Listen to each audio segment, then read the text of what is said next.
Salut à tous, bienvenue dans The Programmatic Society, un programme qui vous propose d'entendre chaque semaine la voix de ceux qui font le marché du programmatique en français dans le son, international dans le ton. Une émission soutenue par Orange Advertising et Gamned avec pour partenaires médias CB News, Redcard, le CPA et pour partenaires opérationnels Smile Wanted et Vinmiser. Ce contenu est accessible également en podcast sur les principales plateformes d'écoute.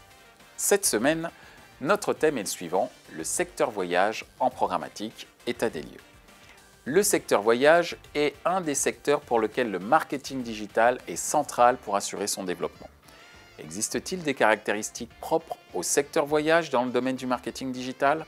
Comment la data est exploitée par le secteur voyage? Quels sont les critères de performance pour le secteur voyage dans le cadre d'une campagne publicitaire digitale? Pour en discuter, Ségolène Cousin de Wigo, Carole Elouk de Adventory, Michael Apter de Gamned, Sylvain Gross de Time One. Bonjour à tous, bienvenue dans The Programmatic Society. On va parler d'un secteur qui est certainement le plus mature, je me permets de le dire, dans le domaine de la publicité digitale, dans le domaine de la performance, même du branding. On va parler donc du secteur voyage. Et pour cela, je vais commencer par une première question et je te demanderai, Ségolène, d'y répondre. Existe-t-il des caractéristiques propres au voyage dans le domaine du programmatique et de la data? Et cette question s'adresse à toi, mais également aux autres participants du panel. Ségolène. Alors, je vais peut-être répondre déjà à la définition en fait, de ce qu'est le tourisme. Le tourisme, c'est effectivement le travel, mais ça va être également de l'hébergement. Ça va être des agences dédiées et également des plateformes dédiées à l'ensemble de ces services, comme par exemple du Booking ou du Airbnb. La particularité en fait, de l'ensemble de ces acteurs, c'est qu'ils ont un point commun. Le point commun, ça va être donc, la transaction. La transaction qu'on va retrouver donc, directement sur le site de l'annonceur. Et du coup, ça va engranger une masse de données importante. Et chez Wigo, donc, on va reprendre donc, cette masse de données, on va la traiter donc, dans la DMP. La DMP, on va donc l'associer à nos bases de CRM. Ça va donc générer donc, une bonne connaissance de nos clients. On va associer à ça du profiling, pour lequel on va pouvoir aller donc isoler des critères de ciblage très pertinents qu'on va pouvoir aller donc retraiter sur l'ensemble de nos campagnes. Et la deuxième caractéristique pour moi, qui va être de la définition du tourisme, c'est également qu'à l'instar en fait, de ce qu'on peut voir sur les FMCG par exemple, qui ont une rotation de stock importante, ça va être que le secteur du tourisme et du travel vont être très héroïstes. Donc par rapport à ça, c'est vrai qu'on utilise un ensemble de leviers, mais précisément le programmatique, qui va être presque la combinaison parfaite et qui va nous donner des signaux qui vont nous aider en fait dans l'acte d'achat pour aller donc optimiser au mieux nos campagnes et pouvoir donc le faire tout au long de l'année. Merci Ségolène, sauf si tu avais d'autres choses à rajouter. C'est tout ce que j'avais rajouté. C'est parfait. Et tu poses très bien le sujet, en plus en tant qu'annonceur, c'était important de débuter par toi.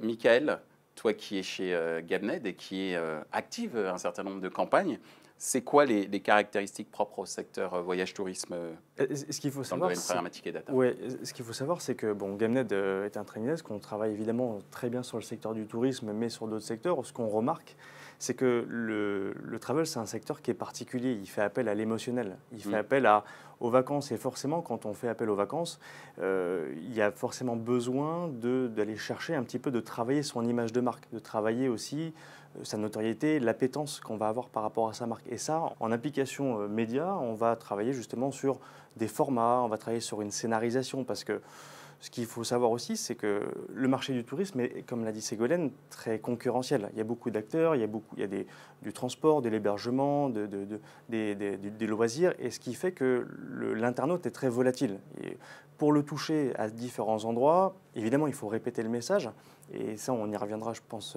après, mais il faut aussi scénariser le message. Et scénariser le message en mettant en avant différents formats, différents messages, finalement, ça engage l'internaute vis-à-vis d'une marque, et c'est ce dont ont besoin les annonceurs pour essayer justement de capitaliser sur cette audience. Merci Michael. Sylvain, ta vision quant aux caractéristiques propres au secteur voyage dans le domaine du programmatique et de la data? Donc, je suis d'accord en fait avec ce qui a été dit dans le sens où je pense qu'il n'y a pas un seul secteur, il y a plusieurs secteurs au sein du secteur, avec location de vacances, location de véhicules, les hôtels, le vol sec. Et je pense que finalement, il y a des stratégies programmatiques à avoir par sous-secteur. Et derrière, je rebondis aussi par rapport à ce que tu disais, Michael, sur la logique de scénarisation. Ce qui est clair, c'est qu'on est sur un sujet où le cycle de vie est long et sur lequel, après, va falloir appuyer à différents moments clés. Va falloir aussi faire attention à quel moment on est par rapport au parcours de l'internaute. Et donc, finalement, il y a toute cette logique de scénarisation qui est clairement clé dans le secteur. Et puis peut-être un dernier point, au niveau aussi des coûts. Tu peux peut-être, Ségolène, mieux en parler que moi, mais je pense qu'il y a quand même une envolée des coûts sur toute la partie SIM. Et finalement, il y a une volonté pour les annonceurs d'aller aussi chercher de l'audience incrémentale, d'aller chercher en fait ici des démarches de nouvelle audience, des gens qui ne sont jamais venus sur le site. Et c'est pour ça que je pense que le programmatique a toute sa logique. Et surtout peut bien répondre si toutefois on a les bons KPI pour pouvoir mesurer ce qui se passe. C'est une sorte d'alternative par rapport à une augmentation des coûts sur le SIM que tu évoquais? Oui, on va dire que le sujet de l'envolée des coûts et des CAC sur le SEM peut être largement challengé par le programmatique. Après, il faut appuyer aux bons endroits, bien scénariser et surtout bien mesurer pour se dire, voilà, est-ce que l'investissement que je fais par rapport à mes objectifs en tant qu'annonceur sont remplis. Merci Sylvain. Carole? Le tourisme a cette particularité pour nous qui est que effectivement c'est un des premiers secteurs à avoir complètement basculé dans le digital et un des premiers secteurs à avoir été très vite digitalisé. Ça fait longtemps, enfin Amadeus est là depuis plus de 20 ans et donc c'est un secteur où la donnée est très très bien organisée. Disponible, accessible, ce qui en génère aussi peut-être une grande richesse de données avec des combinatoires importants. Je pense que c'est la grosse caractéristique du tourisme, pour répondre à ta question. Merci Carole. Alors, on parle beaucoup dans le domaine du programmatique de la data et c'est limite, j'allais dire, le carburant essentiel pour aujourd'hui faire des campagnes programmatiques efficaces. Et donc, dans le secteur du voyage, comment est exploitée cette data? Ségolène? Alors, c'est assez basique finalement. Nous, en tant que transporteurs, on a une offre qui est très importante de destination avec de nombreuses gares de départ, de nombreuses gares d'arrivée.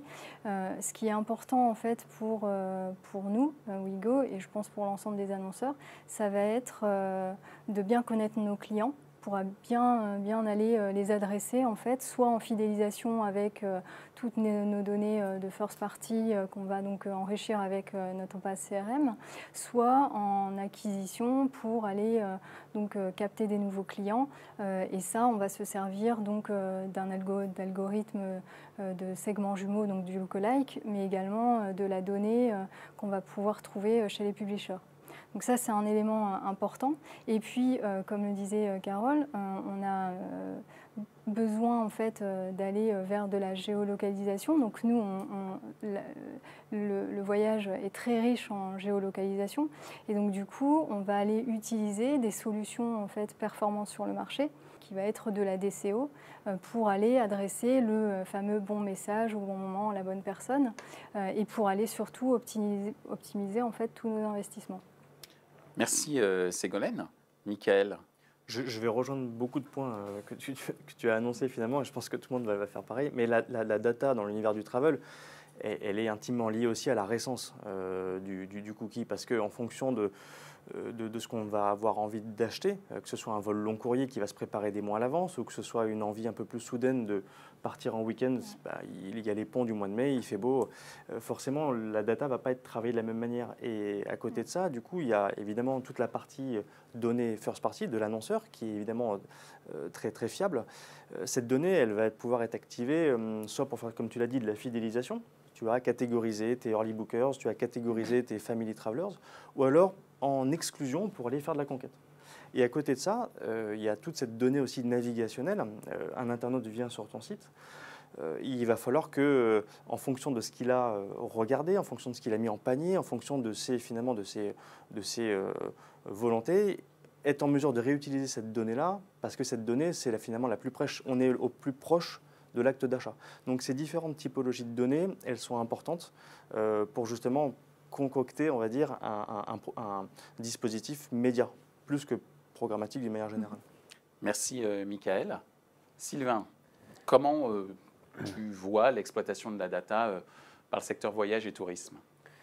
Alors, ce qui est clair, c'est que tu vas avoir quand même une offre de data qui est importante dans le secteur. Et peut-être faire un petit focus sur la partie data intentionniste et peut-être aussi par rapport à notre expérience et aussi peut-être par rapport à un certain nombre d'idées reçues qu'on peut avoir. Donc, c'est vrai que quand on regarde quelques stats sur le secteur, les Français, ils aiment bien chercher pendant quand même assez longtemps. Et ils ont une seconde caractéristique, c'est qu'ils aiment bien aussi changer d'avis. Et je regardais une stat d'un baromètre de KPMG, tu as 30% des Français qui sont prêts à changer de destination si jamais ils trouvent un vol moins cher. Voilà. Et donc, si on relie ça par rapport à la data intentionniste, nous, ce qu'on peut remettre aussi en question, c'est l'uplift réel que tu peux avoir en utilisant ce type de data. Et finalement, peut-être de revenir à des choses un peu plus simples ou peut-être un peu plus smart dans le sens growth hacking pour une marque. Et moi, j'aime bien les sujets autour de la géoloc, je les trouve cool. Et je pense qu'il y a plein de choses aussi à faire avec les sujets de SEO. Et un exemple en fait assez simple, on vient de sortir de la saison de ski il y a quelques mois. Et c'est vrai que voilà, quand tu as une bonne neige, quand il fait beau, et après que tu vas utiliser cette information et que tu vas aller diffuser sur des régions qui sont proches de la station, tu peux en fait vite aller trouver aussi des perfs sympas et des choses intéressantes. Et voilà, moi je serais plus sur essayer de travailler différemment que par rapport à ce qu'on aurait peut-être avoir envie de faire naturellement, c'est-à-dire aller tout de suite travailler sur de la data de comparateur. Merci Sylvain. Carole, ta vision sur l'exploitation de la data? Alors, en effet, on va beaucoup utiliser la géologue. On en a parlé dans une autre émission.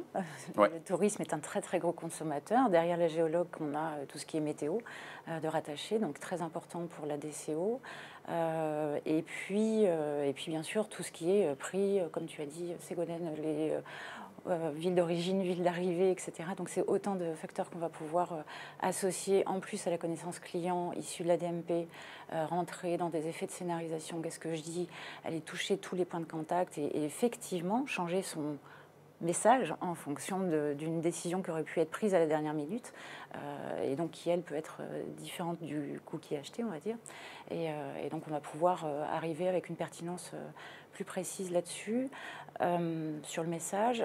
Autre point que nous, on travaille beaucoup, alors bon, je suis désolée de heurter certaines oreilles, mais on va utiliser la créa comme nouvelle source de data.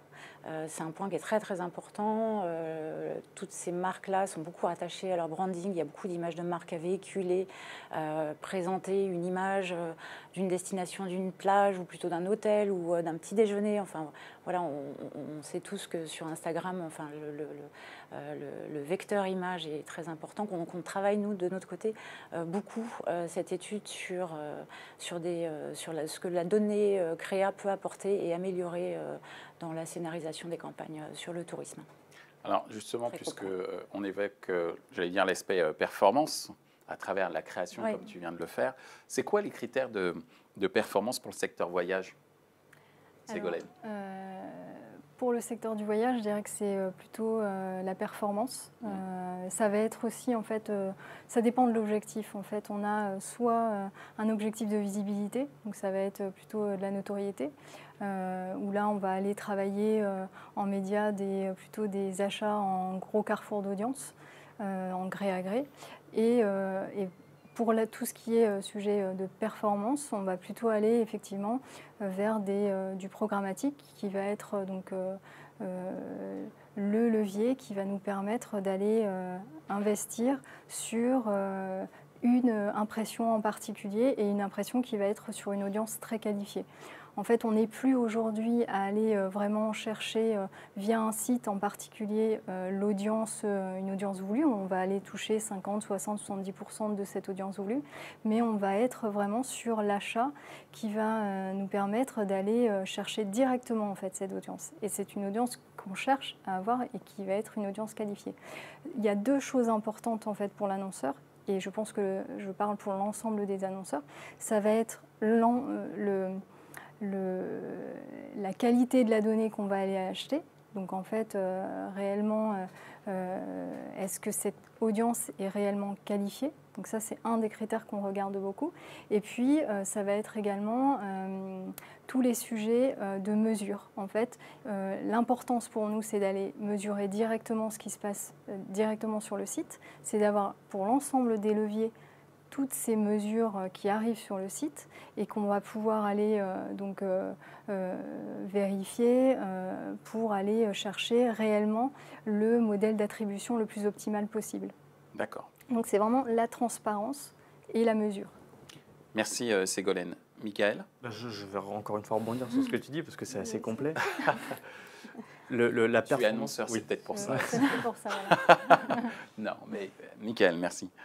Sur le secteur du voyage, il y a un facteur qui est clé, c'est le booking, c'est la vente. Finalement, on est en fonction des acteurs sur des taux de marge qui peuvent varier.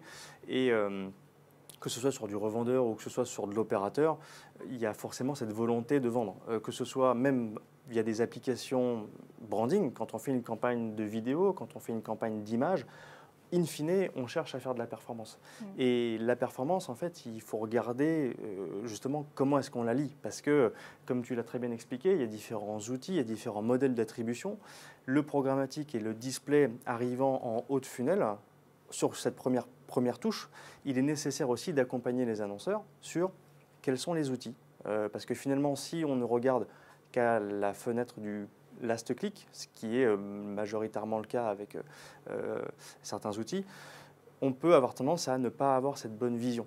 Ce qui est important, c'est aussi de permettre à tout le monde de bien comprendre, de bien analyser pour être en mesure de valoriser ce levier programmatique. Donc finalement, on essaye aussi de se rapprocher d'outils d'analytics, d'outils d'attribution pour essayer de faire monter un petit peu tout le monde en compétence sur ce point-là. Merci Michael. Sylvain? Oui, je pense que peut-être pour compléter par rapport à ce que tu viens de dire, un KPI qui peut être intéressant à mesurer, au-delà de la partie last click et transformation finale, c'est tous les KPI d'engagement que l'internaute peut avoir vis-à-vis de la marque et vis-à-vis de l'annonceur. Et peut-être aussi, un autre KPI, c'est quel est dans ma campagne programmatique, quel est le nombre de nouveaux visiteurs que je vais amener et par rapport à ces nouveaux visiteurs, finalement, quel va être leur engagement avec la marque. Est-ce qu'ils vont s'impliquer? Est-ce qu'ils vont passer du temps sur le site? Est-ce qu'ils vont consulter une, deux, trois, plusieurs pages? Est-ce qu'ils vont liker? Est-ce qu'ils vont en fait ici partager sur les réseaux sociaux? Voilà, je pense qu'il faut sortir peut-être simplement de la simple logique sur acheter, pas acheter, mais derrière, quel a été vraiment l'engagement avec la marque. Merci Sylvain. Carole? Oui, en fait, à tous ces KPI effectivement très médias et data, nous, on va rajouter d'autres éléments qui sont des suivis de performance du message en tant que tel, indépendamment du média. Donc, on va compléter le tableau de bord de l'annonceur sur la pertinence d'une offre propre. On va pouvoir aller tester en multivariante une valeur d'offre. Qu'est-ce qui peut nous permettre de savoir est-ce qu'une offre à moins 30% est plus performante que 2 nuits offertes, par exemple. Enfin voilà, c'est tous des éléments assez créatifs qu'on va pouvoir tester. Et puis, alors après, bon, je ne pense pas que ça rentre dans la perf. Un des gros KPI qu'on a beaucoup sur le tourisme, on a vu beaucoup de données, beaucoup d'audiences. Il y a aussi pas que des audiences de voyage, mais aussi des audiences business à toucher, et plus difficilement d'ailleurs. Mais on va rentrer dans de l'économie. Donc ça rentre dans la combinatoire perf, mais dans l'économie de la production créa en tant que telle. Donc on travaille ces sujets-là ensemble, effectivement, notamment, mais c'est une grosse part de l'économie apportée par le DCO dans des campagnes programmatiques. Oui. Merci Carole. On en arrive à notre dernière question. Et je pense que beaucoup de personnes sont en attente de ta réponse, Ségolène. Mais vous avez le droit de répondre également, Madame et Messieurs les autres participants. L'offre publicitaire digitale est-elle à la hauteur des attentes du secteur voyage-tourisme? Ségolène. Alors, le secteur du voyage est en constante évolution. C'est le numérique et tout son écosystème qui est en constante évolution. Et à côté, on a donc le tourisme qui irrigue énormément de données. Donc on a une richesse en fait qui est ces deux combinaisons. Et la particularité, c'est qu'ils vont vite et vite ensemble. Donc à ça, en fait, il faut pour moi deux choses. Des outils performants et des hommes. Donc, dans les outils, ça va nous amener en fait à soit travailler donc, la DCO donc avec toute la partie géolocalisation. Ça va être par exemple un outil très efficace comme SkySbiz qui va nous aider en fait à aller chercher l'impression, à aller la payer en fait au plus juste prix. Et on a aussi besoin des hommes. Et là, quand je parle des hommes, ça va être qu'on se fasse accompagner par une agence ou qu'on ait tout internalisé. Il y a des experts derrière. Mais chez l'annonceur, il faut toujours avoir, je pense, un chef d'orchestre qui va aller donc faire de la dentelle entre l'ensemble des leviers, donc que ce soit le search, le SEO, le display, l'affiliation, le social, pour aller donc optimiser en fait les investissements en vase communicant également, pour aller donc chercher la performance. Donc pour moi, il faut effectivement des hommes et des outils qui doivent être très performants. Et en fait, c'est au chef d'orchestre de veiller à ce que le curseur en termes d'attente soit au bon niveau. Tout à fait. Merci Ségolène. Michael? Effectivement, enfin, c'est surtout aux annonceurs de dire si aujourd'hui l'offre est à la hauteur de leurs attentes. Mais effectivement, de notre point de vue, l'évolution, on va dire que le b.a.-ba du tourisme ou de générer de la perf, de générer des ventes, on va dire qu'il est globalement bien maîtrisé. Aussi bien par des technos de DCO que d'aller chercher de la data. Par contre, c'est vrai que l'avenir de notre métier, ça va être aussi de savoir faire la part des choses sur les nouvelles technologies, sur les nouveaux formats, sur les nouvelles données. Et c'est au rôle des trading desks ou des différents acteurs du marché de les tester dans un premier temps pour ensuite se dire qu'est-ce qui est intéressant ou pas pour les annonceurs. Quand on parle de format, il va y avoir des nouveaux formats. On parle de data, il y a pourquoi pas Amazon qui peut être aussi très intéressant. Il y a d'autres applicatifs comme La Voix qui vont aussi rentrer de plus en plus en ligne de compte. Donc tout ça, c'est à nous de dégrossir un petit peu ce marché pour faire de l'A/B testing et ensuite se dire, OK, il y a des choses qui sont très intéressantes, d'autres qu'il faut mettre de côté. Tout va très vite, donc il faut savoir faire la part des choses aussi. Merci Mickaël. Sylvain, ta vision de l'offre actuelle dans le secteur voyage? De ce que j'en ai lu, apparemment on est à 10% actuellement dans l'investissement programmatique par les acteurs du travel. Et donc, je pense et j'espère en fait... Carole n'a pas l'air d'accord. Tu n'as pas l'air d'accord? 10% de quoi? 10% des investissements digitaux sont faits en programmatique dans le secteur du travel. Je pense que c'est très faible là. Je pense qu'on est. Ah oui, je pense qu'on est.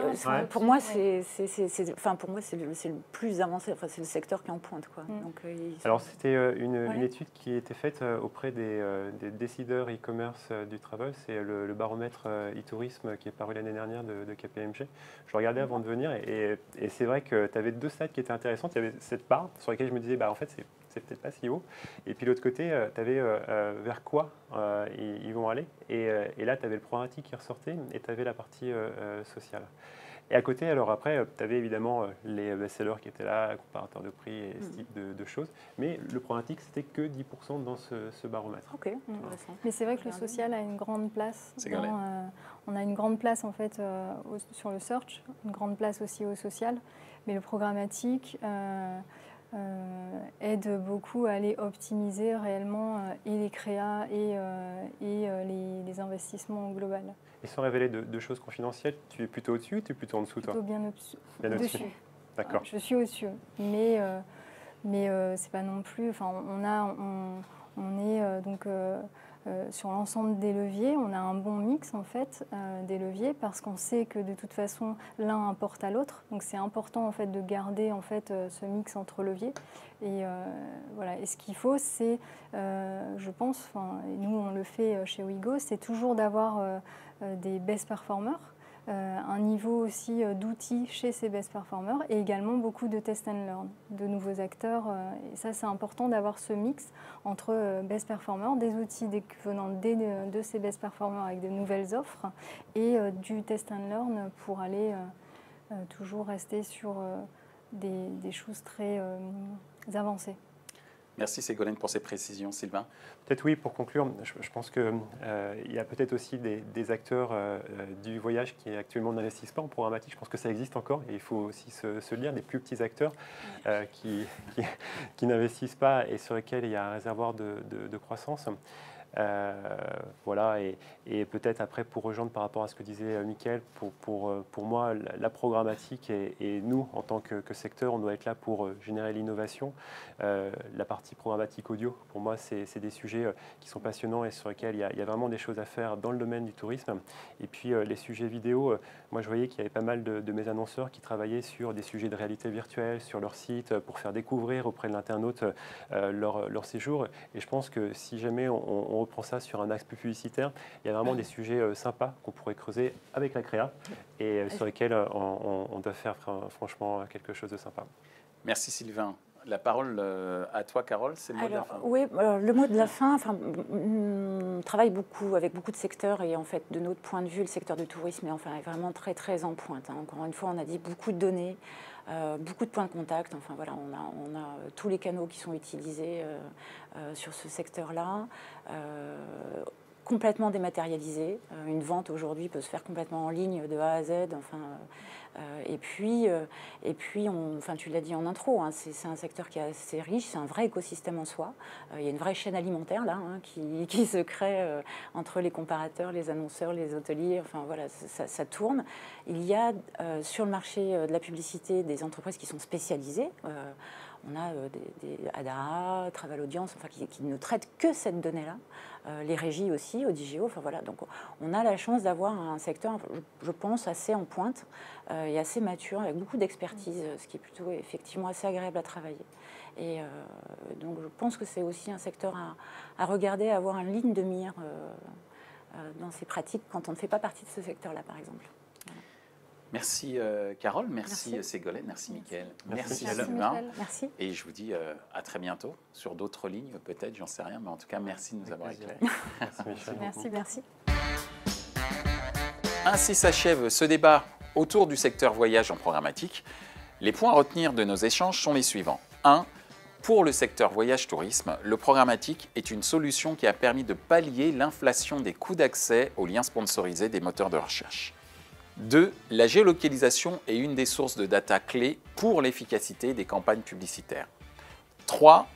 Des outils performants et des hommes sont les deux piliers d'une gestion marketing digitale gagnante pour le secteur voyage. Retrouvez ce programme en podcast sur les principales plateformes d'écoute. Merci à Orange Advertising et Gamnet pour leur soutien, ainsi qu'à nos partenaires médias, CB News, Redcard et le CPA, sans oublier nos partenaires opérationnels, Smile Wanted et Vinmeiser. Merci également à l'ensemble des équipes d'Atelier B pour la réalisation de ce programme.